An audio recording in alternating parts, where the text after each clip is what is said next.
बाबा का आश्रम। मेघा शहर से अपनी पढ़ाई पूरी करके अपने गांव आती है। मेघा एक खुले विचारों की लड़की होती है। मेघा का एक भाई होता है जिसका नाम अमन होता है। मेघा को देखकर घर में सब खुश हो जाते हैं और बातें कर रहे होते हैं कि तभी बहुत जोर जोर से नारा लगाने की आवाज आती है। आवाज सुनकर सारे लोग बाहर आते हैं तो देखते हैं कि बाबा की रैली जा रही होती है और लोग उनकी जय जयकार कर रहे होते हैं। ये सब देखकर ये कौन से बाबा हैं? बेटी, अभी 2 साल से ये बाबा हमारे गांव आए थे। इन्होंने हमारे गांव में बहुत बड़ा आश्रम बनवाया है और मैंने सुना है कि ये बड़े ही दयालु हैं। जो भी अपनी समस्या लेके इनके पास जाता है, बाबा उसका समाधान करते हैं। माँ की बातें सुनकर माँ, तुम भी ना आज भी इन सब बाबा लोगों की बातों पर विश्वास करती हो? हाँ बेटी, मुझे तो बाबा पर बहुत विश्वास है। और तुझे पता है, वो तेरी सहेली राधिका ने तो गुरु मंत्र ले लिया है और वहीं आश्रम की सेवा में लग गई है। माँ की बात सुनकर मेघा को यकीन नहीं होता और मेघा कहती है, माँ, तुम ये क्या बोल रही हो? राधिका आश्रम में रहने लगी है? मुझे विश्वास नहीं होता है। वो तो इन बातों पर यकीन नहीं करती थी, तो उसने गुरु मंत्र कैसे लिया? मेघा की बात सुनकर माँ कहती है, एक काम कर, तू खुद आश्रम जाकर राधिका से सब पूछ ले। अब मेरा दिमाग मत खा, चल फ्रेश हो जा, मैं तेरे लिए खाना गर्म करती हूँ। मेघा देखने में बहुत सुंदर होती है। उसके लंबे काले बाल होते हैं, बड़ी बड़ी आंखें। मेघा शाम को राधिका से मिलने आश्रम जाती है। आश्रम के अंदर बहुत सारी लड़कियां और औरतें होती हैं। मेघा वहीं खड़ी एक लड़की से राधिका के बारे में पूछती है। इतने में वहां बाबा का एक चेला आ जाता है और कहता है, यहाँ तो बहुत सारी राधिका हैं, तुम्हें कौन सी राधिका से मिलना है? इतने में बाबा की जय जयकार होने लगती है और बाबा अपने सिंहासन पर आकर बैठ जाते हैं और तभी वहां खड़े भक्त उनके सामने एक एक करके अपनी समस्याएं बताने लगते हैं। तभी मेघा की नजर बाबा के बगल में खड़ी राधिका पर पड़ती है और राधिका, राधिका! मेघा को ऐसे चिल्लाते हुए देखकर वहां खड़े बाबा के चेले उसे वहां से जाने को कहते हैं।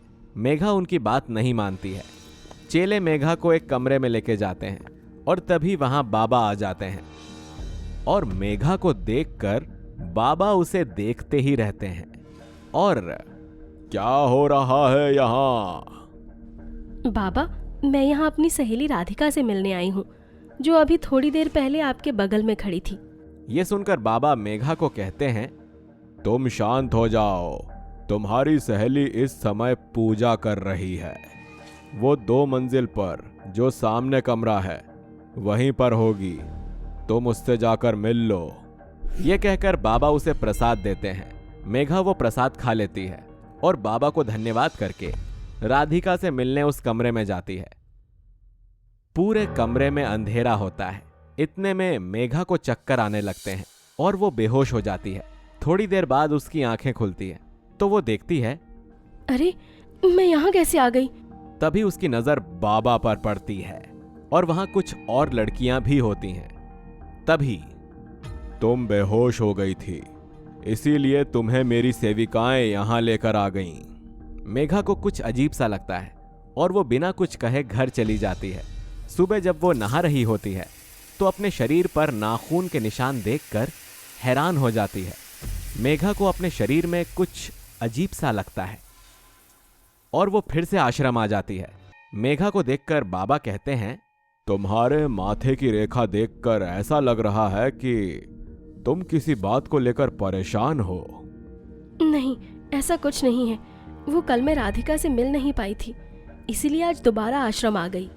बाबा मेघा के सर पर हाथ रखते हैं और उसके साथ राधिका के कमरे में जाते हैं, पर राधिका कमरे में नहीं होती।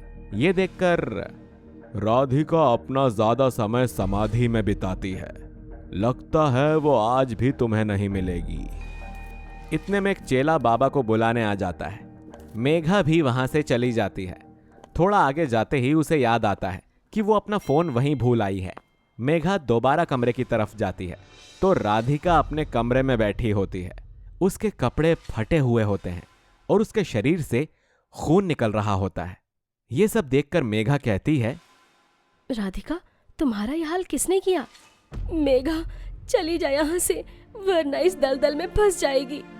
मेघा राधिका को अपनी कसम देती है सब कुछ बताने के लिए। थोड़ी देर बाद आज से 2 साल पहले इस दुष्कर्मी बाबा का आश्रम अपने गांव में खुला था। धीरे धीरे लोगों की आस्था इसमें बढ़ने लगी। एक दिन पिताजी बहुत बीमार हो गए। मैंने बहुत इलाज कराया पर ठीक नहीं हो रहे थे वो। किसी ने मुझे बाबा के पास जाने को कहा।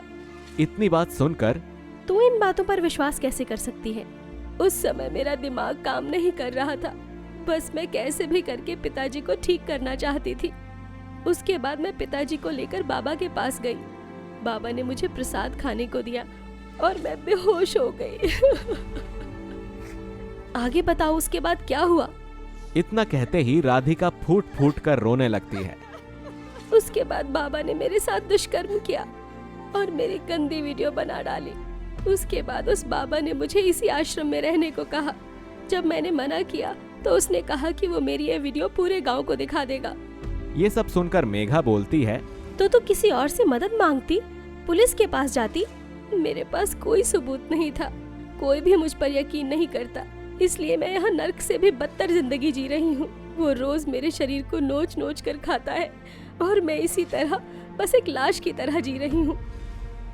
ये सब सुनकर मेघा राधिका को अपने शरीर के निशान दिखाती है। वो देखकर राधिका रोने लगती है और कहती है, क्या तू कल आश्रम आई थी? मेघा राधिका को सारी बातें बताती है। ये सब सुनकर मेघा उस बाबा का असली चेहरा सबके सामने लाने का सोचती है और राधिका के साथ मिलकर एक प्लान बनाती है। राधिका, ये ले मेरा फोन, इसे साइलेंट पर करके अपने पास रख ले। थोड़ी देर बाद मेघा बाबा के पास जाती है। बाबा उसे प्रसाद खाने को देते हैं। इतने में बाबा का कोई चेला आ जाता है। मेघा उस प्रसाद को बेड के नीचे फेंक देती है। इतने में राधिका खिड़की से बाबा के कमरे में घुस जाती है।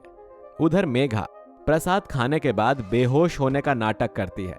थोड़ी देर में वो चेला वहां से चला जाता है। उसके जाते ही बाबा मेघा को गोद में उठाकर बेड पर रखता है और उसके शरीर को छूते हुए कहता है, कितनी नाजुक है, तेरी जैसी लड़की की जगह मेरे बिस्तर पर है।